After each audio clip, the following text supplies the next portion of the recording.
Compagnie des lendemains meilleurs au continent. Telle est notre prière. C'est pour l'Afrique. Le contexte épidémiologique mondial actuel est marqué par la survenue d'une épidémie de pneumonie au nouveau coronavirus Covid-19 qui a été détecté en Chine depuis décembre 2019. Cette épidémie se caractérise par une extension progressive qui a touché tous les pays du monde. Au Togo, des transmissions communautaires sont signalées et toutes les préfectures sont touchées par cette pandémie. Dans le but de contribuer au renforcement de la surveillance épidémiologique au Togo en général et dans le district sanitaire de Sotouboua en particulier, l'ONG M-Afrique, en collaboration avec la direction préfectorale de la santé de Sotouboua, ont organisé un renforcement de capacité de responsables de formation sanitaire sur la technique de prélèvement des échantillons de Covid-19 au CHP de Sotouboua. Quels sont les objectifs assignés à cette formation? Écoutons le directeur préfectoral de la santé de Sotouboua, Dr Hilim Peleke Maoba. Aujourd'hui, nous sommes en train de faire une formation à l'endroit donc de nos responsables de formation sanitaire dans le district sanitaire de Sotouboua. Alors, le cadre même de cette formation, c'est qu'il faut dire, que le Covid aujourd'hui est dans un contexte de propagation généralisée dans notre pays.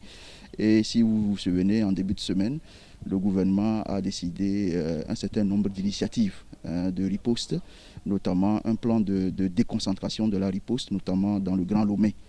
Ceci est dû au fait qu'il y a certains facteurs qui se sont ajoutés, notamment l'ouverture totale des lieux de culte, et puis la rentrée également scolaire, qui sont des événements qui peuvent favoriser donc, la flambée du Covid-19 dans notre pays.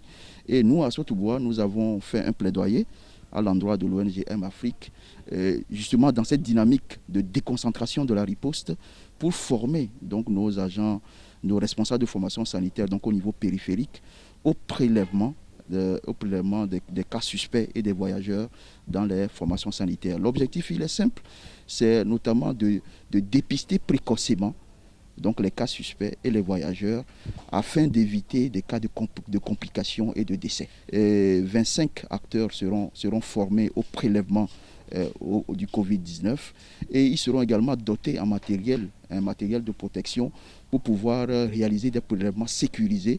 Et nous avons mis en place un réseau de transmission des prélèvements qui seront faits au niveau des USP, un réseau qui va être, donc les prélèvements seront centralisés au niveau donc, de l'hôpital de district qui se chargera donc de les convoyer à l'Institut national d'hygiène de Kara à travers la poste.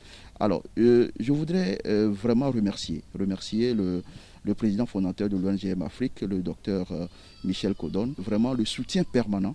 Et cette formation n'est que l'une des nombreuses activités financées par l'ONG M-Afrique. Je tiens vraiment à le remercier. Le prélèvement des échantillons du Covid-19 se fait en plusieurs étapes, dont nous parle ici l'un des formateurs, M.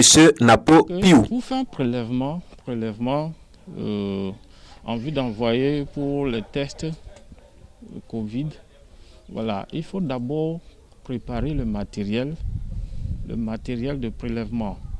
Le matériel qui va consister d'abord à l'équipe de protection, qui constitue l'équipement de protection, je veux dire, et il y a le matériel de prélèvement. Donc, après que le matériel soit préparé, voilà, il faut aller maintenant au contact du patient. Maintenant, pour faire le prélèvement proprement dit, il faut d'abord se tenir en biais du patient et voilà, avec l'habillement étant déjà habillé dans son accoutrement, voilà, il faut que on veut faire le prélèvement nasopharyngé.